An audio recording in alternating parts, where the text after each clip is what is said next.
Merci déjà d'être présent pour cette matinée. Moi, je m'appelle Ina Lecor. Je travaille chez Kengo.bzh. Donc, c'est une solution de crowdfunding, financement participatif basée sur le territoire breton. Voilà. Bonjour à tous, vous m'entendez bien. Moi, je suis Victoire Bénilan. Je suis accompagnatrice projet chez KissKissBankBank, donc financement participatif aussi, mais dans toute la France, et même plus loin d'ailleurs. Donc le sujet de ce matin, c'est le crowdfunding comme solution alternative au prêt bancaire. Nous, on va vous présenter nos deux solutions qui sont sensiblement les mêmes.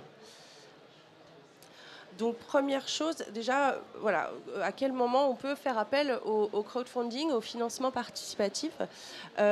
C'est souvent à deux moments précis en fait d'une entreprise ou d'une association. Donc c'est souvent au moment du lancement de son activité, mais ça peut aussi être fait au moment quand l'activité est déjà lancée depuis quelques années et qu'on a un projet particulier qu'on souhaite lancer. Et en fait, le crowdfunding vient souvent en complément d'autres sources de financement. Alors, pourquoi faire appel au crowdfunding ? La première chose assez évidente, ça va être l'objectif financier. En fait, c'est de récolter une somme d'argent, un objectif financier. Donc ça, c'est l'évidence. Mais en fait, le crowdfunding, ça permet de faire beaucoup d'autres choses, et notamment sur les aspects de communication. Il y a le côté aussi de mobiliser sa communauté. En fait, ça va être l'occasion, pendant une campagne de financement participatif, de faire parler de votre projet et de rassembler un réseau autour de l'activité que vous allez lancer. Donc vraiment mobiliser son réseau proche, sa famille, ses amis, en parler autour de soi, mobiliser aussi son réseau professionnel. Et puis ensuite, plus on avance, plus on va élargir en fait le réseau à qui on va venir parler de son projet, de sa campagne de financement participatif, jusqu'au grand public, puis faire appel aux médias. Troisième objectif aussi, c'est de crédibiliser son projet. Ça peut en fait, une campagne de financement participatif réussie, ça veut dire aussi que le projet intéresse, qu'il y a une cible derrière, qu'il y a un besoin. Et généralement, ça peut être un atout aussi quand vous allez présenter votre projet auprès d'une banque, auprès de partenaires qui vont vous accompagner en fait. Parce qu'une campagne réussie, ça veut dire que le public en fait a réagi et qu'il y a un besoin et que vous savez en fait capter votre audience. Ça peut être aussi l'occasion de tester votre produit sur le marché, de comprendre, voilà, est-ce que mon projet que je souhaite lancer, est-ce que vraiment il va fonctionner. Donc ça, c'est aussi l'intérêt du crowdfunding. Et donc le dernier point, et c'est pour moi l'un des plus importants, c'est la communication. Généralement, une campagne va durer entre 1 mois, 2 mois de temps. Vous allez en fait utiliser énormément d'outils de communication pour venir parler de votre projet.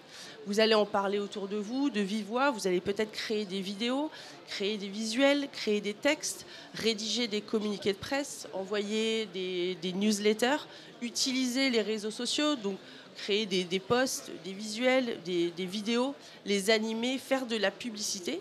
La campagne de financement participatif, c'est un véritable exercice de communication et il faut vraiment s'en saisir quand on souhaite se lancer. Alors nous, on va vous parler donc plus précisément de 3 formats de financement participatif. Le premier, c'est le don en échange de contrepartie. Le deuxième, c'est ce qu'on appelle la prévente. Et le dernier, c'est l'abonnement. Donc, dans le premier cas, le don avec contrepartie, qu'est-ce que c'est ? En fait, vous allez, par exemple, viser un objectif de 10 000 euros. Et les dons que vous allez mettre en place, vous allez mettre en place différentes sommes. Par exemple, en échange de 5 euros, les personnes vont avoir des remerciements. En échange de 10 euros, vous allez offrir un objet de votre entreprise. En échange de 30 euros, vous êtes un restaurant, vous pouvez offrir un café ou un déjeuner. Donc en fait, l'idée, c'est de venir proposer aux contributeurs, à ceux qui vont donner, une contrepartie en échange de leurs dons.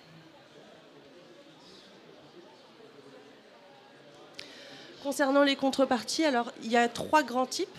Donc il y a ce qu'on appelle les contreparties symboliques, donc par exemple donc, des remerciements. Il va y avoir les contreparties matérielles, donc on peut être sur des goodies, ça peut être un tote bag, ça peut être un sticker, ça peut être aussi le produit de votre future activité. Et on va avoir aussi les contreparties dites expérientielles, par exemple venir visiter votre entreprise en avant-première ou inviter les contributeurs à une soirée d'inauguration. L'idée, c'est d'avoir des contreparties qui soient en lien avec votre projet, qui ne soient pas complètement à côté de votre activité, de ce que vous souhaitez lancer, et d'avoir un côté un petit peu exclusif pour que les contributeurs se disent oui, c'est maintenant qu'il faut que je donne, parce que en effet, ce qui est proposé en contrepartie, je l'aurai que lors de cette campagne de financement participatif. Donc voilà. Et sur ce que vous voyez à l'écran, donc c'est un exemple un petit peu de nous, lors d'une campagne, on avait la laiterie brestoise qui propose des yaourts, des fromages sur Brest. Donc elle a installé son activité. Et là, donc, elle avait proposé différents types de contreparties. Donc on va de la contrepartie de 10 €, où c'était un simple remerciement. Puis 20 €, elle offrait des yaourts. Ou un tote bag. Elle avait aussi utilisé un partenaire avec qui elle faisait une contrepartie. Donc là, c'était un artisan qui gravait sur des couteaux Opinel. Et en fait, elle avait vu avec lui. Donc lui proposait ses couteaux dans les contreparties. L'intérêt de faire ça, c'est que lui aussi va venir partager la campagne auprès de son réseau. Donc ça peut être donnant-donnant aussi, de faire appel à des artisans qui vont venir aussi participer à la campagne avec vous.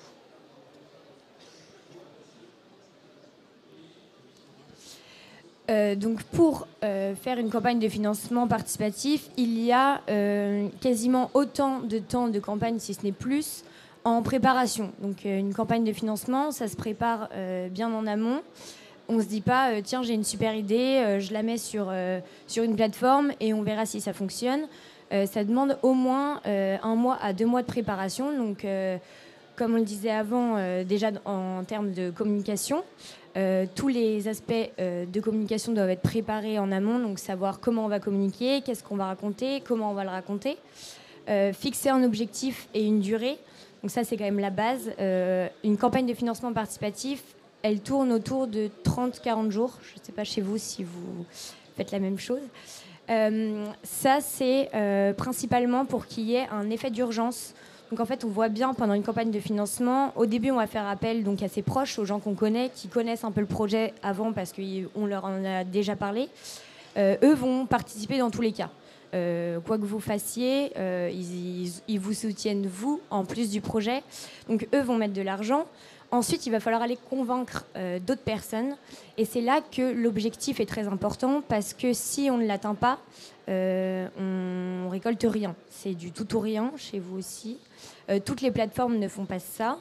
Mais une grande majorité des plateformes de financement, c'est du tout ou rien. Donc si on atteint l'objectif, tant mieux. Si on ne l'atteint pas, on aura testé, mais on n'a rien. Donc l'objectif est très important. Et la durée, donc, c'est pour l'effet d'urgence. C'est-à-dire que quelqu'un qui ne vous connaît pas, il va avoir besoin d'attendre que d'autres personnes y aillent pour faire confiance au projet. Et donc, on va laisser couler la campagne un certain temps. Mais à un moment donné, il faut leur faire comprendre que s'ils ne donnent pas tout de suite, c'est trop tard. Et donc, il y a ces 10 fameux derniers jours de campagne qui sont très importants, sur lesquels on pourra revenir après. Construire la communauté, donc très important d'avoir déjà une communauté existante avant de se lancer. Pas se dire, je vais lancer mon Instagram, si c'est Instagram qu'on choisit pour communiquer. Je vais lancer mon Instagram en même temps que ma campagne, ça ne fonctionne pas. Il faut d'abord mobiliser une communauté pour ensuite lui demander d'aller financer et participer au projet. Définir vos contreparties. Donc les contreparties, comme on le disait avant, elles peuvent être matérielles, immatérielles, expérientielles. C'est très important, en tout cas c'est ce qui fonctionne le mieux. C'est vrai qu'on donne facilement, on donne pas facilement de l'argent pour donner de l'argent, bien que le projet soit super, surtout dans le contexte actuel où on a un peu moins d'argent à donner en tout cas. Donc les contreparties sont très importantes et aussi vous dans le cadre de votre campagne de prendre en compte le fait que ces contreparties elles ont souvent un coût, donc il faut le prendre en compte dans l'objectif, un coût de fabrication et un coût de livraison. Donc tout ça c'est des choses à prendre en compte dans le premier objectif qui est l'objectif de la collecte. Et construire une page de collecte, donc là très important que la page soit belle, donne envie. En fait c'est l'image de votre projet. Donc c'est vraiment essentiel qu'elle soit dynamique, qu'elle soit représentative du projet, qu'il n'y ait pas trop de texte, qu'il y ait des images, qu'elle soit humaine, qu'on voit les porteurs de projet derrière ce qu'ils présentent. Voilà. Donc pour bien communiquer, il y a 3 cercles. Le premier cercle, donc, comme je le disais avant, c'est les gens qui vous connaissent déjà, donc que vous fassiez un restaurant, des chaussettes, des t-shirts ou autre chose, ils vont vous soutenir vous avant votre projet. Le cercle 1, donc c'est le cercle proche, les amis, la famille. Le cercle 2, donc là ça va être la communauté que vous aurez déjà créée en ligne. Donc les abonnés que vous avez par exemple déjà sur Instagram, sur Facebook, sur TikTok, sur LinkedIn aussi. Donc qui vous connaissent mais pas forcément personnellement, pour ensuite aller convaincre un cercle 3. Le cercle 3, donc là c'est vraiment le grand public et donc l'occasion en plus du côté financier de la campagne, c'est d'aller chercher justement une nouvelle communauté que vous n'auriez pas encore. Parce que même, comme vous allez parler de la campagne, même si tout le monde ne participe pas forcément, ils vont tous être au courant de votre projet et savoir qu'il se passe quelque chose, éventuellement vous suivre sur vos réseaux. Donc ça, c'est déjà quelque chose de gagné, même s'ils n'ont pas participé financièrement.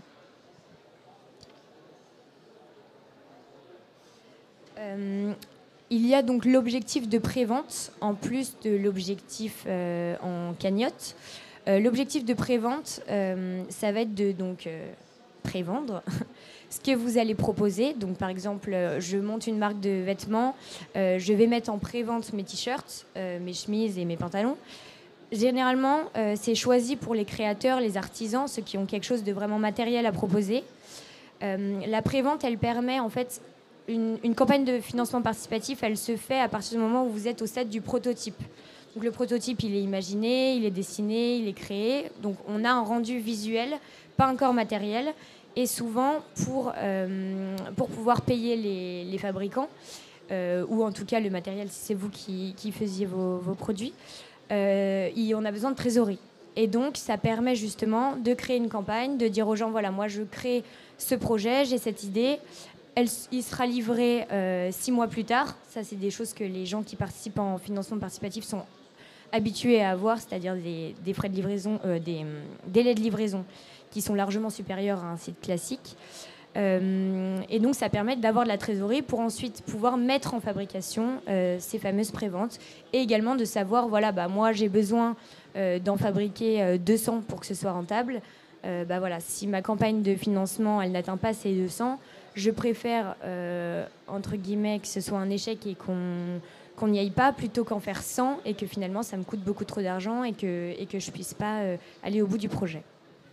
Et je rajouterais juste que ce type de campagne, la prévente, c'est de plus en plus développé. Enfin, chez nous, on le voit de plus en plus et le public est là aussi.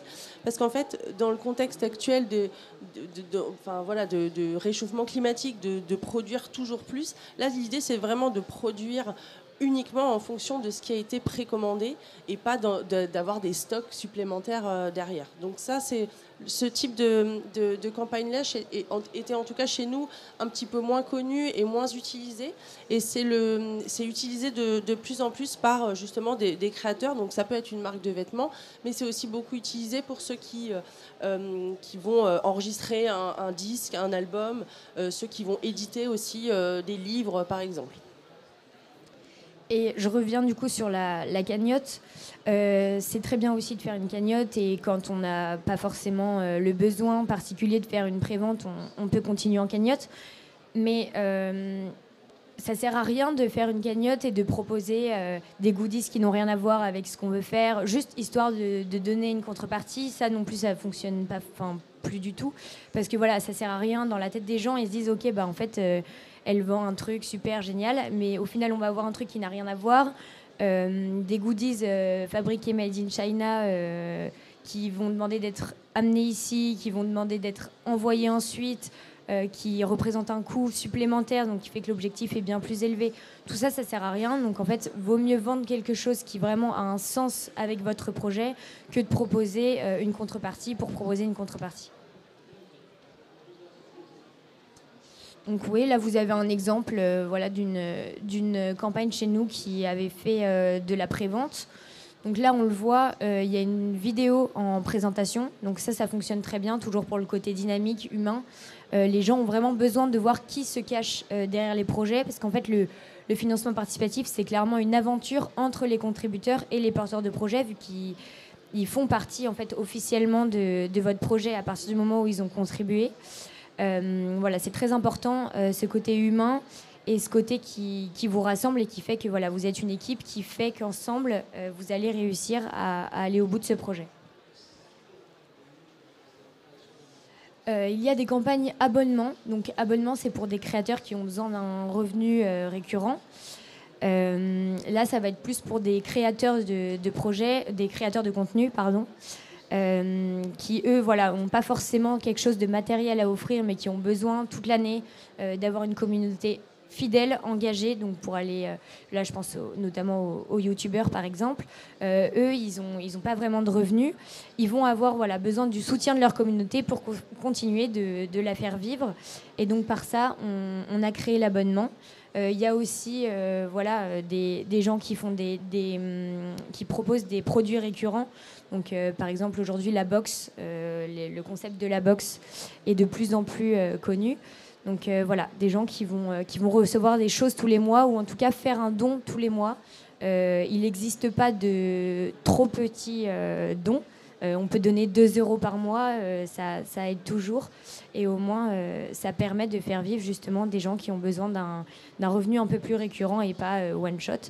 Après, c'est possible aussi de faire une contrepartie en cagnotte ou en prévente et d'en refaire plusieurs dans l'année. Il n'y a pas d'objectif max. On peut faire plusieurs cagnottes et préventes plusieurs fois dans l'année. Mais voilà, l'abonnement permet d'avoir un revenu en tout cas sur tous les mois. Et nous, on l'utilise aussi pour les associations. Les associations utilisent l'abonnement parce que du coup, les gens viennent faire un don régulier en fait pour soutenir l'association, comme ça peut être le cas pour des grandes associations, Médecins sans frontières ou autres, qui ont ce système-là de dons mensuels voilà, ou trimestriels. Voilà, de notre côté, on a fini cette présentation un peu light. Hein. Il y a tout un tas de choses à dire encore sur le financement participatif. Est-ce que vous avez des questions? Oui.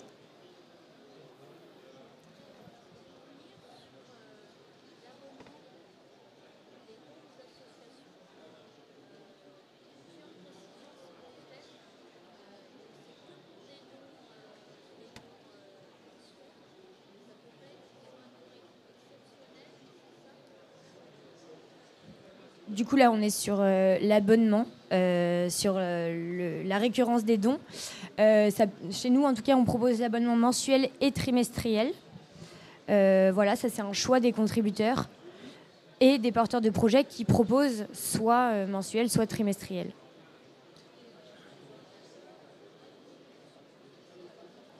Ça, c'est pas propre à la plateforme de financement. C'est si l'association est d'intérêt général ou d'utilité publique. Là, il pourra. Les dons sont déductibles des impôts, effectivement. Et ça, c'est le cas aussi pour un don classique en cagnotte ou en prévente.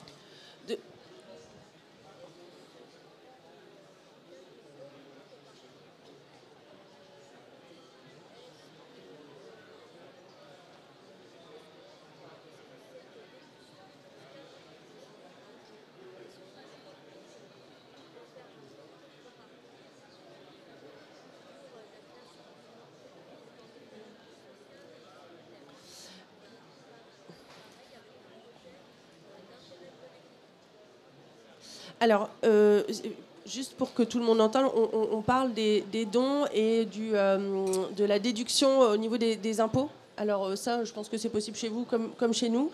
En fait, on a la possibilité de venir fournir aux donateurs un document qui justifie en fait le don et ensuite ils peuvent l'utiliser auprès de leurs impôts. En revanche, ça dépend de...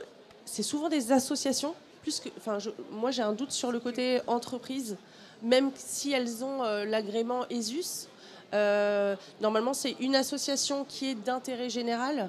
Il faut qu'elle fasse une demande auprès des services des impôts, qu'elle obtienne un rescrit fiscal pour justifier en fait la déduction auprès des impôts.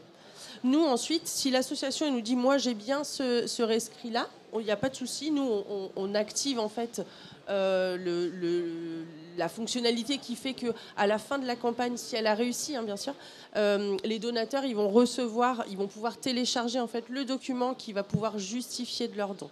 Donc ça, c'est possible, mais ça dépend de l'association qui porte le projet. Et c'est possible pour du don avec contrepartie ou pour l'abonnement également.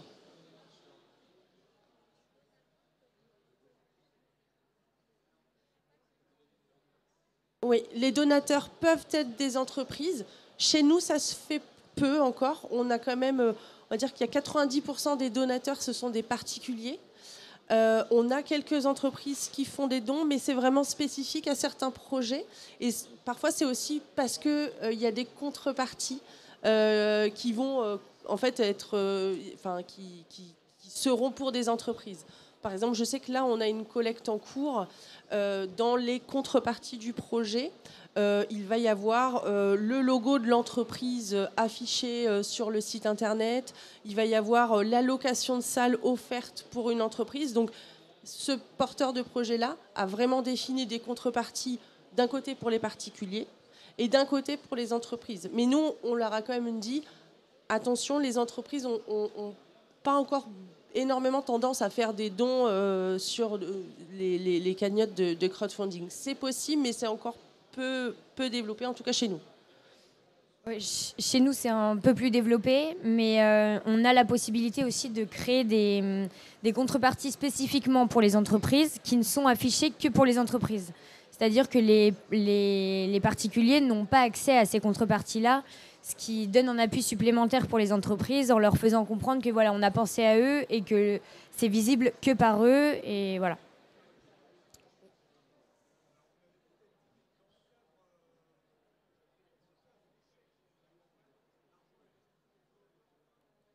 En intégralité. Frais de service, frais de livraison. En fait, c'est pour ça que nous aussi, c'est tout dans notre intérêt que tous les projets réussissent. Parce qu'en fait, si la campagne n'atteint pas son objectif, on a tous perdu du temps. Et finalement, nous, on ne vous demandera pas, parce qu'il y a des différentes formules, en tout cas chez KissKiss, au niveau où nous, on prend une commission sur vos cagnottes, on ne prend rien. Enfin, on ne va pas prendre 5% de rien. Donc, si vous n'atteignez pas l'objectif, oui, tous les contributeurs sont intégralement remboursés. Et voilà. Oui, c'est pareil chez nous. Nous, la seule différence, c'est que vous, c'est tout ou rien. Nous, on a un palier, en fait, les porteurs de projets doivent atteindre 70% de leur objectif pour valider la campagne. S'ils ne les atteignent pas, du coup, idem, on rembourse tout le monde et il n'y a pas de commission qui est prise.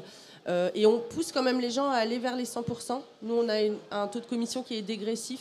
À partir de, si on va jusqu'au 100%, on baisse notre taux de commission parce que justement, on s'est rendu compte aussi qu'on avait des personnes qui, une fois qu'ils avaient atteint 70%, ils s'arrêtent.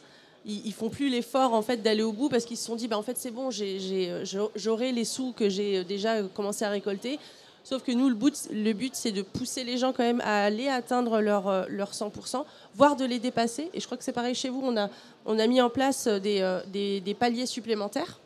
Donc, on a des porteurs de projets qui vont nous dire peut-être au départ, voilà, moi j'ai un objectif de 15 000 euros. On leur dit attention, 15 000 euros, ça veut dire aussi qu'il va falloir avoir un bon réseau. Il va falloir, voilà, c'est une grosse somme. Donc, on peut fonctionner par palier. Se dire, est-ce qu'on ne peut pas mettre un premier palier, par exemple, à 7 ou 8 000 euros et ensuite aller chercher le deuxième palier. Alors après, il y a tout un travail de comment on vient l'expliquer sur sa page de collecte, combien on va dire aux gens, voilà, notre premier palier, il va servir à financer ça. Et si on l'atteint, on va chercher notre deuxième objectif, notre palier supplémentaire, ça va nous permettre de financer ça. Et ainsi de suite, on peut comme ça monter de palier en palier.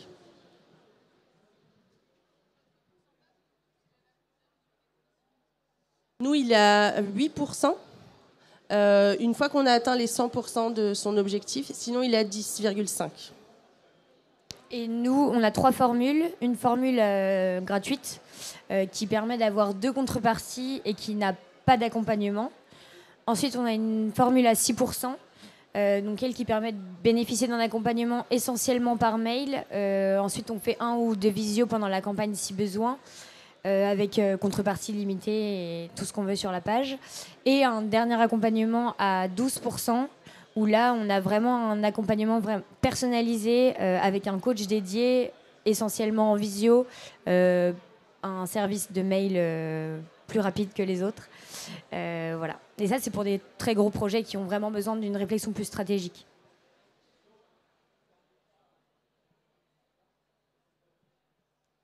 Il y a d'autres questions? Non. Du coup, cet après-midi, dans le corner Je m'informe, c'est ça, il y a des speed dating auprès de KissKissBankBank et Kengo. Il y a encore quelques places disponibles et éventuellement, vous pouvez aussi venir peut-être vous greffer à d'autres personnes inscrites si vous avez un projet, si vous voulez qu'on en discute. Et sinon, on est disponible aujourd'hui. Si vous nous voyez, vous n'hésitez pas à venir nous poser des questions par rapport à votre projet. Nous, on sera sur le corner Je m'informe. Merci beaucoup. Merci, bonne journée.